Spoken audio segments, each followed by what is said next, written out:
September 12, 1942, Henderson Field, Guadalcanal, Solomon Islands. The doctor's hands trembled as he recorded numbers that would have seemed impossible to military planners just months earlier. Lieutenant Colonel William Bradley, Chief Medical Officer of the 1st Marine Division, wrote in his field report words that captured a crisis threatening to derail America's first major offensive in the Pacific. 7 men hospitalized with malaria for every one wounded by enemy fire. The mathematics are wrong. We cannot sustain offensive operations at these casualty rates. Through the medical tent entrance, he watched as another line of Marines shuffled toward the aid station, their faces hollow, their skin tinged yellow from the little pills they refused to take, their bodies racked with fevers that spiked to 107 degrees every 48 hours. The Anopheles mosquito, invisible and relentless, was proving more dangerous than Japanese machine guns. In Tokyo, Japanese military planners had studied reports of disease affecting Allied forces in the Pacific, with satisfaction verging on contempt. The Americans, they concluded, lacked the spiritual fortitude and scientific capability to wage war in tropical conditions. What none of them anticipated was that this moment would trigger the most comprehensive disease control research program in human history, a mobilization of scientific resources that would create tools and methods still used today, and ultimately give America an advantage that helped determine the war's outcome.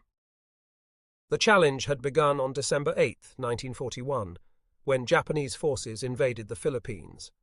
Among the 75,000 American and Filipino defenders at Bataan, approximately 24,000 were already suffering from malaria when the Japanese offensive began.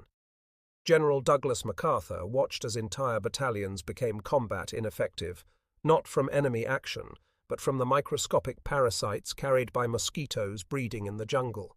The Plasmodium parasite, invisible to the naked eye, was deciding battles before the first shots were fired.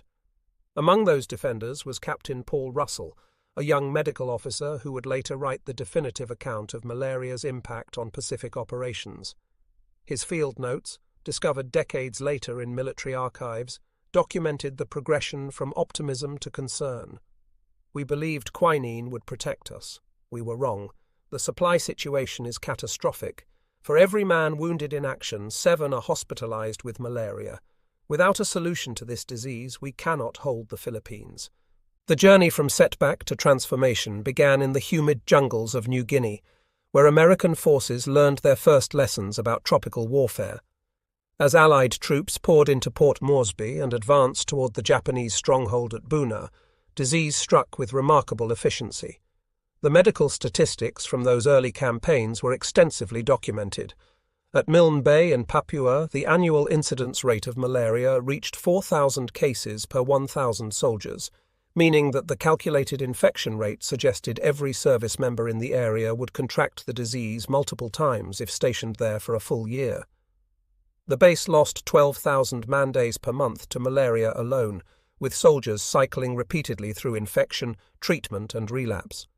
But the first real transformation came not from battlefield experience, but from laboratories thousands of miles away. In Switzerland, a chemist named Paul Hermann Müller had been searching since 1935 for the perfect insecticide. Working for the chemical company J.R. Geigy in Basel, he methodically tested compound after compound, seeking one that would eliminate insects effectively while remaining safe for humans and plants. After testing 349 different substances without finding what he sought, Müller synthesized his 350th compound in September 1939. He placed flies in a cage coated with this new substance. The flies perished. More remarkably, when he scrubbed the cage clean with solvent and placed fresh flies inside, they too perished within hours. The compound, dichlorodiphenyltrichloroethane, possessed a persistent toxicity unlike anything previously discovered. Müller called it DDT, though he soon learned he was not the first to create it. Back in 1874, a German student named Othmar Zeidler had first synthesized the compound while working on his doctorate, but Zeidler never tested it on insects and had no idea of its potential use. For 65 years, the compound sat forgotten in chemical literature until Müller rediscovered it while searching for agricultural pesticides. His employer, Gagey, immediately recognized they possessed something extraordinary. They patented the compound in Switzerland in 1940 and began marketing it under trade names Gesserol and Neocid. Switzerland, maintaining strict neutrality, offered to sell or license the product to all participants in the unfolding World War. But it was the United States that would deploy it most effectively.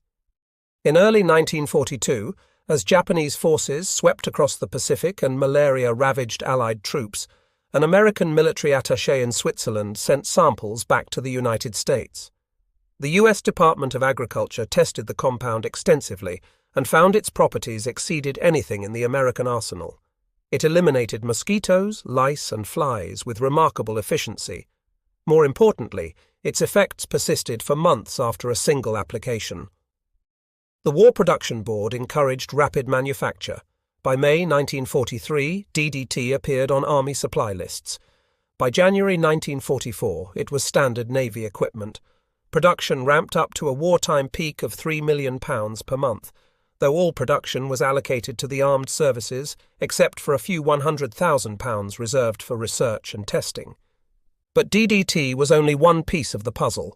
The complete story of American disease control superiority required understanding not just what tools were developed, but how they were deployed through the most comprehensive public health mobilization in history. The second phase of America's disease control transformation began in Atlanta, Georgia, far from any battlefield. In February 1942, the U.S. Public Health Service established the Office of Malaria Control in war areas, headquartered in the Volunteer Building on Peachtree Street.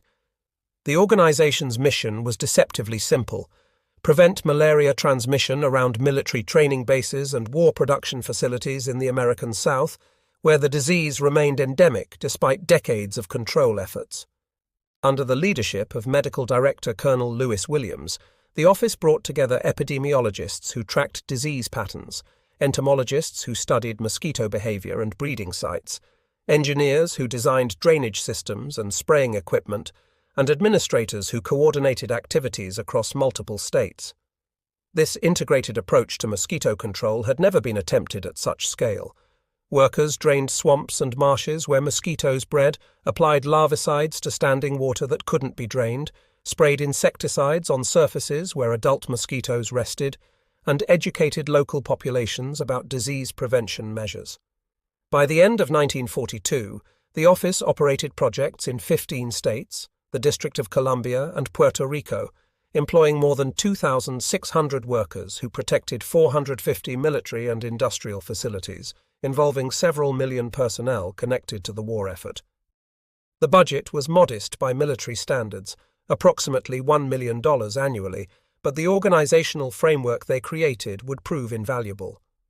When the office transformed in July 1946 into the Communicable Disease Center, later renamed the Centers for Disease Control and Prevention, it carried forward the systematic approach to disease surveillance and control developed during the war years. The early CDC inherited approximately 400 employees, most of whom had worked for the Office of Malaria Control in war areas, along with their expertise in field operations, laboratory analysis, and interagency coordination. Meanwhile, a parallel effort was underway that would dwarf even the massive infrastructure of the Office of Malaria Control. In research laboratories scattered across America, over 400 scientists were recruited into what would become known simply as the Malaria Project, a biomedical research program on par with the Manhattan Project in ambition and scope. The War Department and the Office of Scientific Research and Development funded this research with one clear objective: find drugs that could prevent and treat malaria more effectively than quinine, the traditional anti-malarial derived from cinchona bark. When Japanese forces captured the Dutch East Indies island of Java in 1942, they seized control of plantations that produced 95% of the world's cinchona supply. America needed alternatives immediately. Colonel Arthur Fisher managed to preserve a small quantity of cinchona seeds from the Philippines in 1942, but regrowing them would take at least 5 years to produce usable quantities. The Malaria Project screened approximately 14,000 compounds for anti-malarial efficacy between 1942 and 1945. Scientists at universities, including the University of Chicago, Johns Hopkins and Columbia, pharmaceutical companies such as Winthrop Chemical and Merck, and government laboratories, including those operated by the National Institutes of Health, worked continuously testing synthetic compounds against malaria parasites.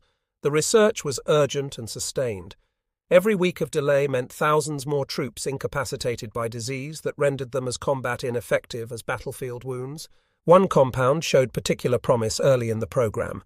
Atabrine, also known as quinacrine, had been developed by German chemists at Bayer in the 1930s as part of that company's extensive research into synthetic antimalarials.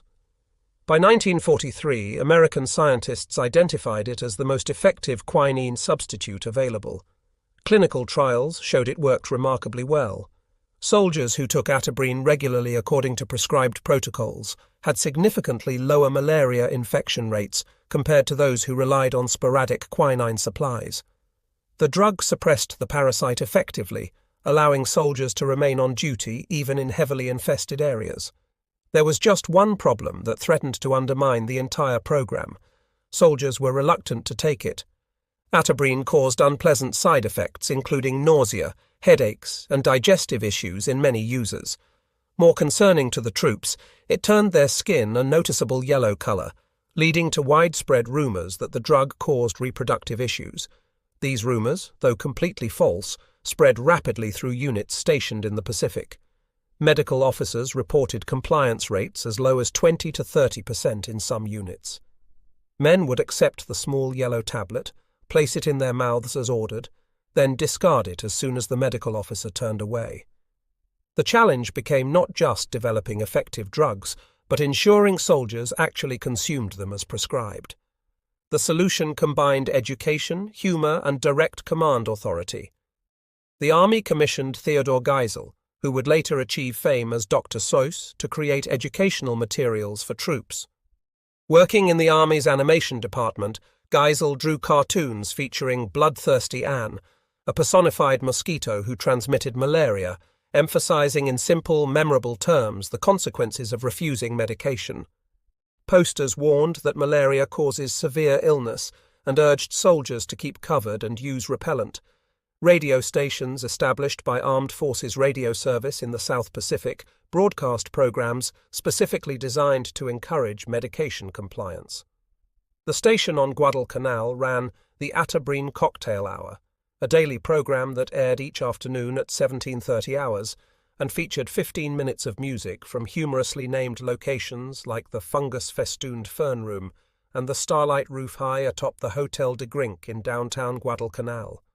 The programming mixed entertainment with constant reminders about disease prevention.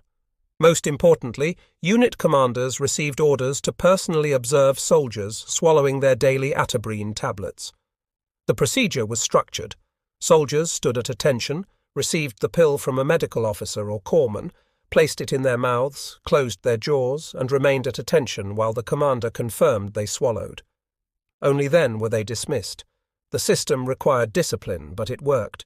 Compliance rates improved dramatically. Infection rates began dropping in units that enforced strict medication protocols.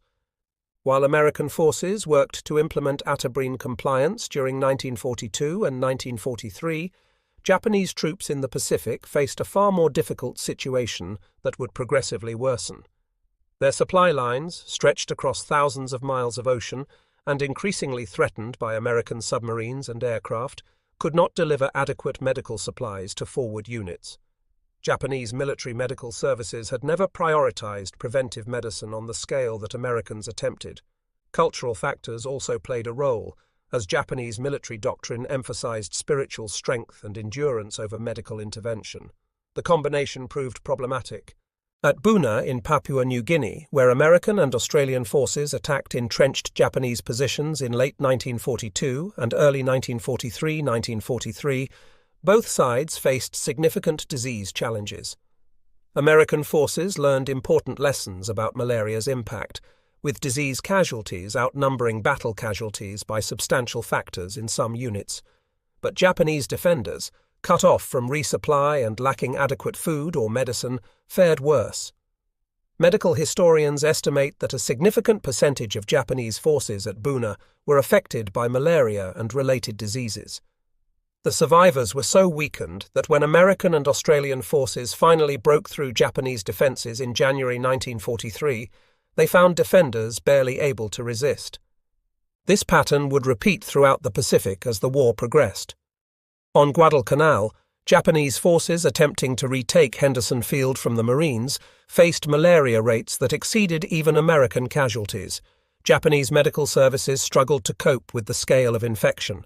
Troops weakened by disease could not carry supplies through the jungle, could not man defensive positions effectively, and often could not even retreat when American forces advanced. The difference between American and Japanese disease casualties was not genetic, racial, or related to spiritual fortitude, as propaganda on both sides sometimes claimed. It was logistical, medical, and organizational. America could manufacture and deliver drugs, train and deploy medical personnel, maintain supply chains across the Pacific, and enforce health protocols. Japan increasingly could not match these capabilities as American submarines disrupted their merchant fleet and long supply lines became vulnerable.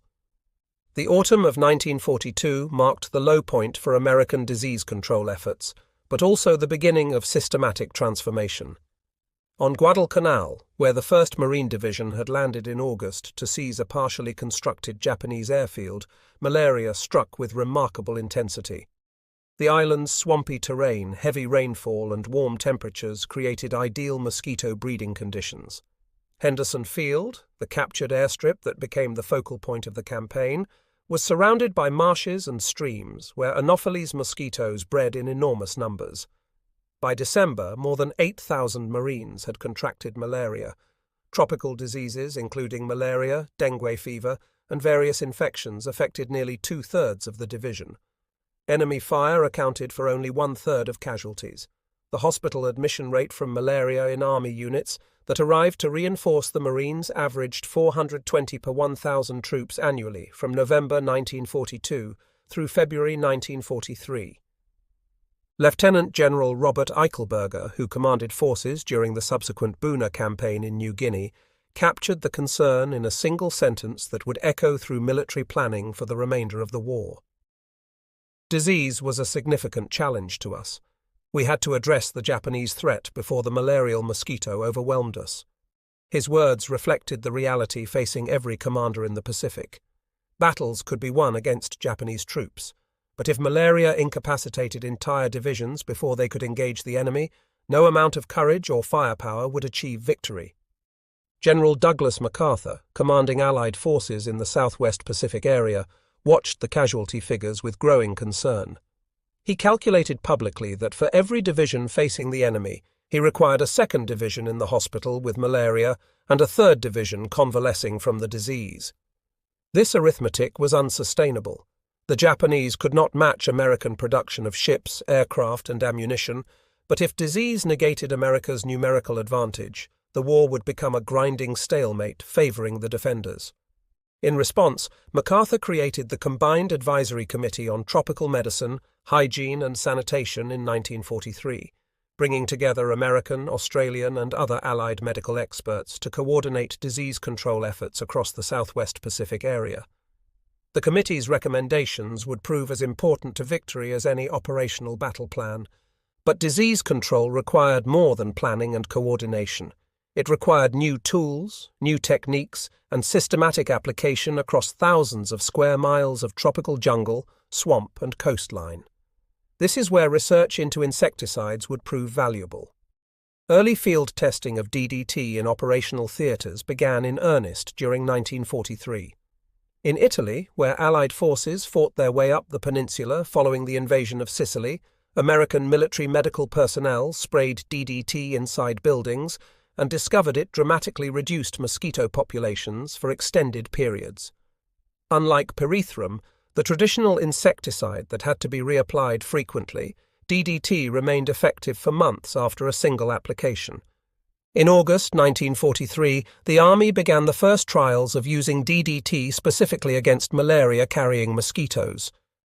In the spring of 1944, malaria control teams sprayed the town of Castel Volturno north of Naples and later extensive areas of the Tiber River Delta. The results exceeded expectations. Malaria transmission in treated areas dropped by over 90%. These successes provided crucial proof that DDT could work in active operational environments, not just in controlled laboratory settings. American forces now possessed a tool that could protect rear areas, bases, and even forward positions from mosquito-borne disease. DDT also proved effective in preventing epidemic typhus, a louse-borne disease that had affected armies throughout history. In late 1943, when Allied forces captured Naples following the Italian armistice, they discovered a city challenged by refugees, poverty, overcrowding, severe damage, and the beginnings of a major typhus epidemic. Typhus thrives in such conditions. Cold weather, limited sanitation, overcrowding, and lack of hygiene create perfect environments for body lice, which transmit the rickettsia bacteria that cause the disease. New typhus cases in Naples approached 60 per day by early December 1943. Medical officers recognized they faced a potential serious situation. Under the direction of Brigadier General Leon Fox, a typhus specialist who had been conducting field trials of DDT in Egypt, American forces mounted an unprecedented mass treatment campaign. Working with the Rockefeller Foundation typhus team, led by Dr. Fred Soper, they established treatment stations at strategic points throughout the city. Using hand dusters, medical personnel applied DDT powder to clothing where lice might hide. The airspace between garment and skin allowed the powder to disperse evenly and coat the body, eliminating lice on contact and preventing reinfestation for weeks. Over a 6-week period from mid-December 1943 through January 1944, they treated over 1.5 million civilians, many receiving multiple applications on a weekly schedule. The results made medical history. New typhus cases began declining in January. By mid-February 1944, new infections had fallen to near zero. For the first time ever, a well-advanced typhus epidemic was successfully controlled during winter, the season when typhus traditionally flourishes, and under conditions of overcrowding that should have ensured the disease spread. Medical officers around the world took notice. If DDT could stop typhus in Naples, it could control malaria in the Pacific. The success generated enormous attention in newspapers across America and among Allied military medical services worldwide. Soldiers and sailors by the millions began carrying small containers of DDT powder to protect themselves against insects. They embraced it enthusiastically, especially troops serving in tropical climates where insects were a constant challenge. While DDT revolutionized vector control, the Malaria Project's pharmaceutical research reached its culmination during 1943 and 1944. In September 1943, researchers discussed a compound called Sontokin that originated from a German pharmaceutical laboratory. Testing of its chemical structure revealed that Rockefeller Foundation scientists, including Dr. Lowell Coggeshall and John Mayer, had already evaluated it back in 1941. They had obtained samples from Winthrop Chemical Company, which held the American patents for various German pharmaceutical discoveries. Winthrop chemists had initially set the compound aside, essentially overlooking the positive results from Rockefeller's preliminary testing. Now, under the pressures of war and with thousands of soldiers falling ill monthly, Sontokin received renewed and intensive attention. Human studies conducted in 1942 showed Sontokin was less toxic than Atabrine, while demonstrating superior activity against malaria parasites. By 1944, the Malaria Project had unified around this compound, which received the American designation SN 7618. Research intensified significantly.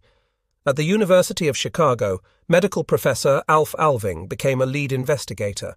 He conducted clinical trials at Stateville Penitentiary outside Chicago, where volunteers participated in malaria research.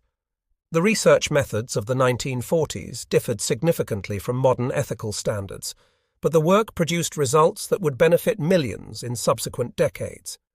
Alving trained research participants to perform microscopy, examining blood samples under microscopes to identify malaria parasites, and to assist with experimental drug protocols.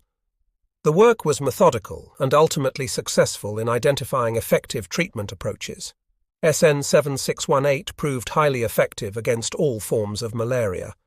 After the war ended, it would be renamed chloroquine and become the most important anti-malarial drug in history. For over 50 years, chloroquine served as the frontline treatment for malaria worldwide, benefiting more people than perhaps any other pharmaceutical compound ever developed. Every anti-malarial drug used in America and globally traced its origins back to the Malaria Project's wartime research. The transformation in American disease control capability between 1942 and 1944 was remarkable and measurable. Infection rates that had reached 4,000 cases per 1,000 troops annually at locations like Milne Bay in 1942 dropped to manageable levels by 1944, as DDT spraying, strict Atabrine protocols, improved drainage, mosquito nets, and better medical treatment were systematically implemented. The hospital admission rate for malaria across all army forces declined from peaks of over 400 per 1,000 in 1942 to progressively lower rates through 1943, 1944, and 1945. The total number of malaria cases in American forces reached approximately 500,000 by war's end, but recovery rates exceeded 99%. Most soldiers recovered fully and returned to duty after treatment, though many experienced recurring relapses for months or even years due to the nature of Plasmodium vivax malaria. For Japan, the disease situation became increasingly challenging as the war progressed, and American submarines disrupted their merchant shipping. Cut off from supply lines by increasingly effective submarine warfare and air attacks, lacking adequate quantities of effective anti-malarial drugs, Japanese forces throughout the Pacific faced malaria at rates that rendered entire units less combat effective. Medical historian John Dower notes in his comprehensive studies of the Pacific War that only approximately 1/3 of Japanese military casualties occurred in actual combat action, with the remaining 2/3 affected by illness, inadequate nutrition, and the effects of isolation without adequate supplies. The spring and summer of 1944 brought expanded application of DDT throughout Pacific operations as American forces advanced westward through the Central Pacific and northward through the Southwest Pacific. As Marine and Army divisions invaded islands, bringing them progressively closer to Japan itself, specialized malaria control teams accompanied invasion forces as standard procedure. These teams sprayed DDT on surfaces where mosquitoes rested during daylight hours, treated standing water with larvicides, distributed mosquito nets and insect repellents, and enforced strict Atabrine protocols through command authority. The multi-layered approach, combining chemical vector control, prophylactic medication, physical barriers like bed nets, and rapid treatment of those who fell ill, dramatically reduced disease casualties compared to the early campaigns. By mid-1944, American forces demonstrated they could sustain major operations in tropical environments indefinitely without being overwhelmed by disease. Japanese forces, increasingly isolated on bypassed islands and subjected to relentless submarine attacks on supply vessels, could not maintain similar capability. The disparity grew month by month.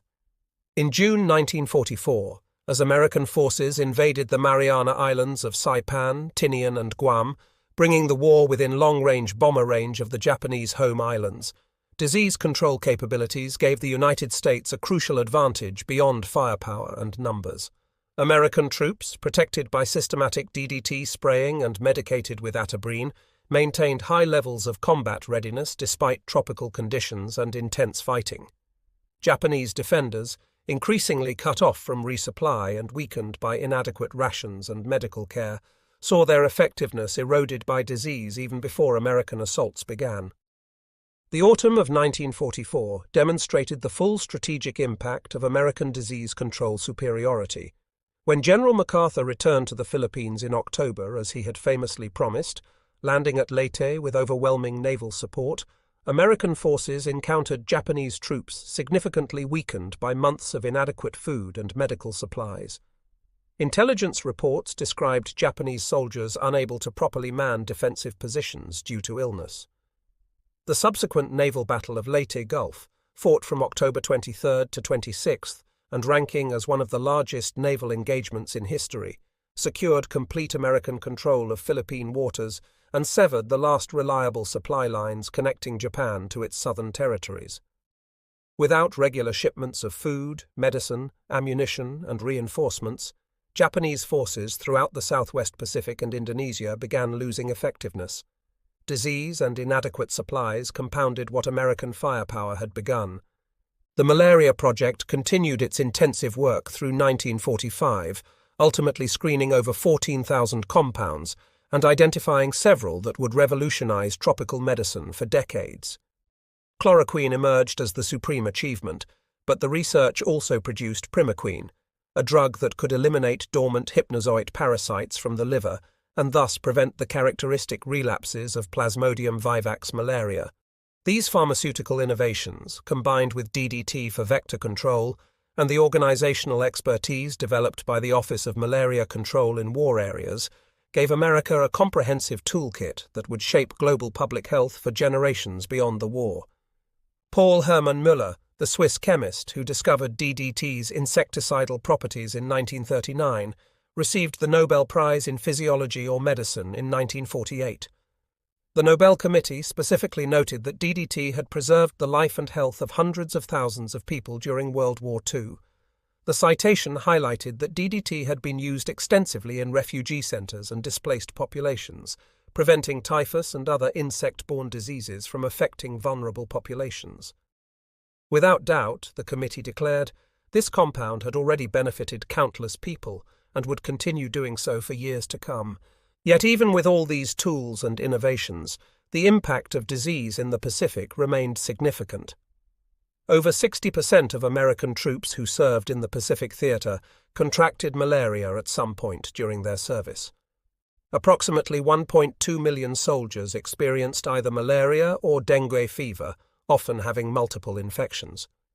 Some Army divisions operating in particularly disease-prone areas, including the 43rd, 37th, 25th, and Americal divisions, saw approximately 30% of their personnel experience over 4 attacks of malaria by June 1944. 20% of relapses occurred within just 2 months of the primary attack, creating a cycle where soldiers would recover, return to duty, then fall ill again repeatedly. The estimated 8 to 9 million man-days lost to malaria, while far less than what would have occurred without control measures, still represented a significant challenge to military effectiveness. For Japanese forces, illness from disease reached levels that clearly exceeded American rates by substantial factors. Japanese medical services lacked both the pharmaceutical resources and organizational infrastructure to implement systematic disease control. As the war turned against Japan and shipping losses mounted, even basic medical supplies became unavailable to forward units. Quinine, the traditional anti-malarial, was never available in adequate quantities, and Japan never developed synthetic substitutes comparable to Atabrine or chloroquine. The spring of 1945 brought the final chapter of the Pacific War as American forces prepared to invade Okinawa, just 340 miles from the Japanese home islands. Disease control teams were integral to invasion planning from the earliest stages. Medical officers mapped potential mosquito breeding sites using aerial reconnaissance photographs, planned comprehensive DDT spraying campaigns to begin immediately after securing landing beaches, and established detailed protocols for Atabrine distribution. The invasion began on April 1, 1945, Easter Sunday. American forces faced determined Japanese resistance that made Okinawa one of the most challenging battles of the Pacific War, but disease casualties remained remarkably low compared to early campaigns like Guadalcanal. DDT protected rear areas and base facilities. Atabrine kept frontline troops functional. The infrastructure built over 3 years of intensive research and organizational development delivered exactly what commanders needed. On Okinawa, Japanese forces fought with remarkable determination, employing kamikaze aircraft attacks against American ships offshore while defending every position on land. The battle lasted 82 days and resulted in substantial casualties on both sides. American medical services functioned effectively throughout the battle despite the challenges. Soldiers who contracted disease received appropriate medication and recovered. As the war in Europe ended in May 1945 with Germany's surrender, American attention focused entirely on defeating Japan. Military planners developed Operation Downfall, the proposed invasion of the Japanese home islands, scheduled to begin in November 1945 with landings on Kyushu. Disease control preparations for Downfall were extensive. DDT production continued at maximum capacity to build stockpiles for spraying operations across Kyushu and later the main island of Honshu. Chloroquine manufacturing increased to ensure adequate supplies for the millions of troops who would participate.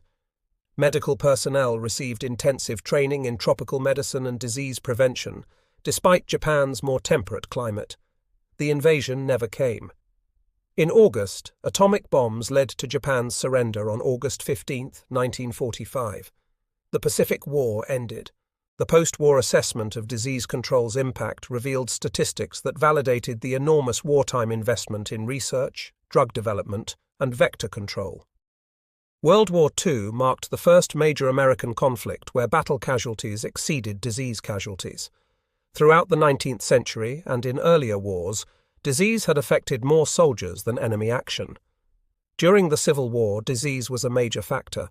In the Spanish-American War, disease proved extremely problematic. World War I saw improvements, but influenza, pneumonia, and other diseases still affected tens of thousands of American soldiers. By World War II, American military medicine had fundamentally transformed the equation. While disease remained a serious challenge, particularly in the Pacific, it no longer dominated casualty statistics as it had throughout prior military history. The total number of malaria cases from 1942 through 1945 reached 492,299, with 410,727 occurring in overseas theatres. The attack rate per 1,000 troops per year calculated to 19.43, with the highest rates during 1943 and 1944, when major operations in the Pacific were most intense. Recovery rates exceeded 99% across all malaria cases. The approximately 8 to 9 million man-days lost to malaria represented a significant but manageable challenge to military manpower. Without the comprehensive disease control measures implemented between 1942 and 1945, losses would have been exponentially higher, potentially rendering offensive operations in the Pacific impossible to sustain. The fundamental difference was scientific capacity, logistical capability, and systematic organization. America mobilized universities, pharmaceutical companies, government laboratories, and public health agencies into coordinated programs that produced both breakthrough drugs and effective deployment strategies. The legacy of America's wartime disease control effort extended far beyond immediate military applications and shaped global public health for generations. The Office of Malaria Control in war areas, having successfully protected American military facilities and war industries from malaria, transformed on July 1, 1946, into the Communicable Disease Center. Initially focused on malaria eradication within the United States, the CDC quickly expanded to address other communicable diseases, including tuberculosis and various epidemic threats. Under the National Malaria Eradication Program launched in 1947, the CDC coordinated an intensive campaign that treated over 6.5 million homes with DDT over subsequent years. By 1951, malaria transmission was officially eliminated from the United States, though imported cases continued to occur among travelers and veterans experiencing relapses of infections contracted overseas. The techniques and organizational structures developed during the war became templates for global health initiatives in subsequent decades. DDT became central to the World Health Organization's Global Malaria Eradication Program starting in 1955. This ambitious initiative aimed to eliminate malaria from all countries where it remained endemic. Combined with chloroquine treatment for infected individuals, DDT-based mosquito control achieved remarkable successes in many regions. In India, where malaria affected an estimated 75 million people in 1945, cases dropped to approximately 50,000 by the early 1960s, a reduction of over 99%. In Greece, Italy, and other Mediterranean countries where malaria had been endemic for millennia, the disease was eliminated entirely.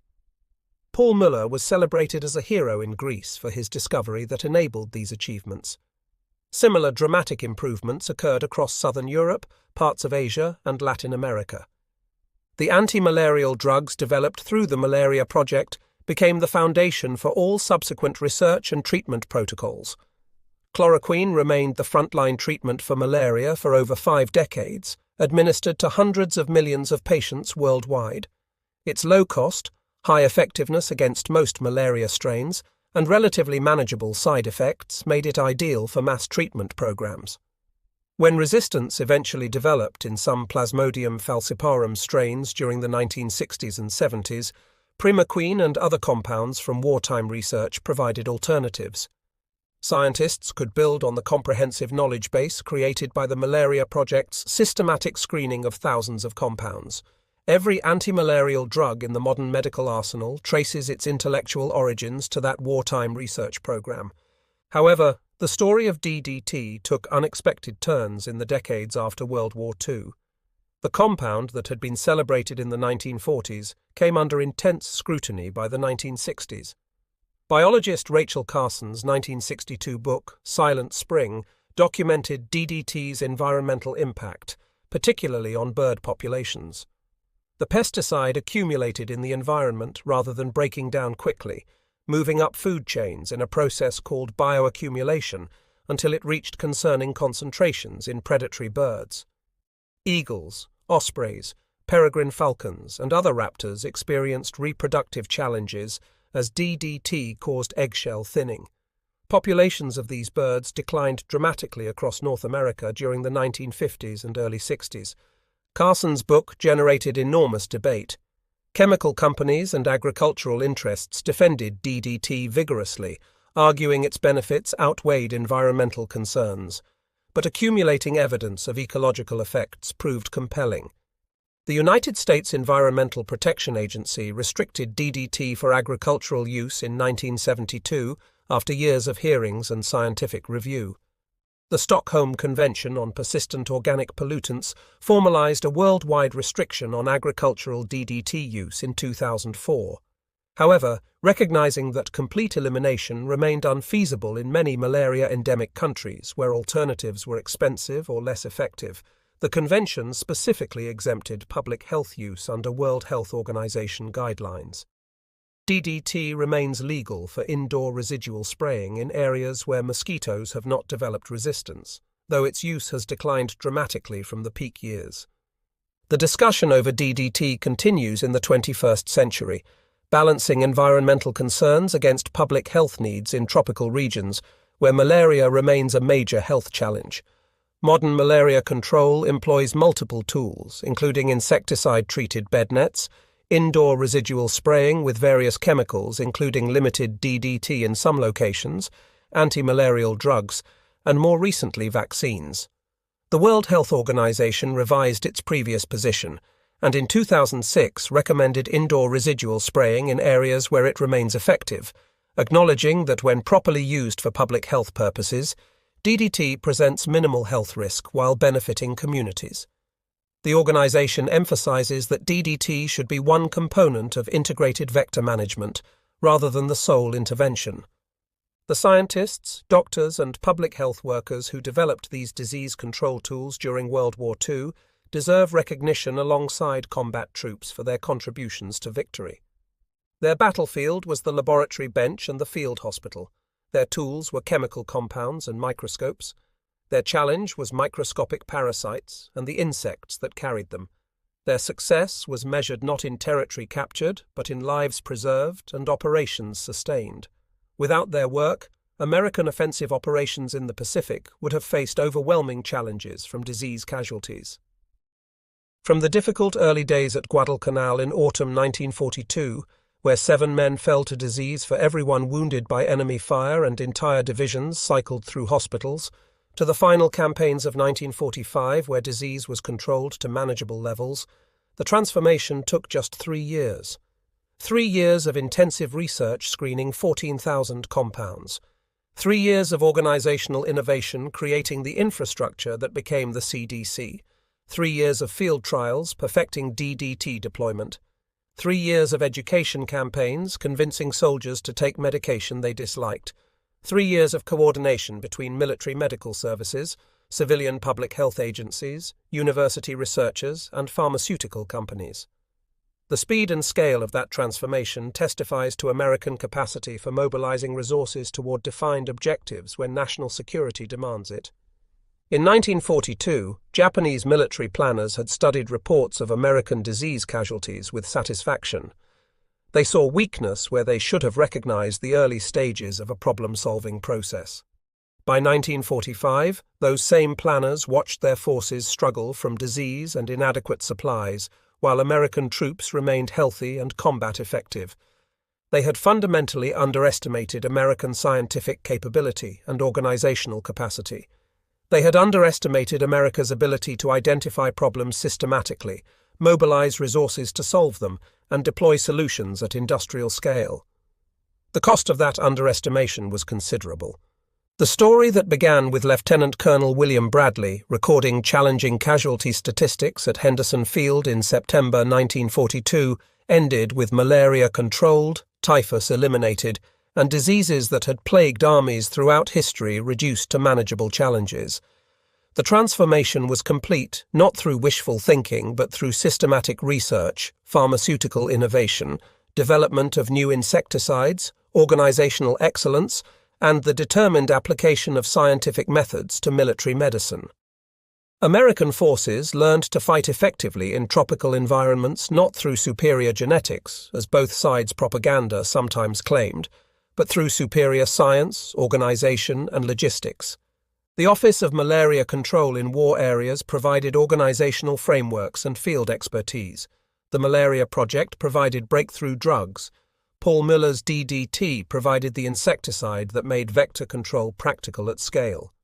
Together, these elements gave America a decisive advantage in sustaining Pacific operations. Disease did not win the war for the United States, but disease control prevented disease from undermining military effectiveness, which proved equally important. The research effort against microscopic enemies enabled the visible war against Japan, providing the foundation for offensive operations that carried American forces across the Pacific to ultimate victory.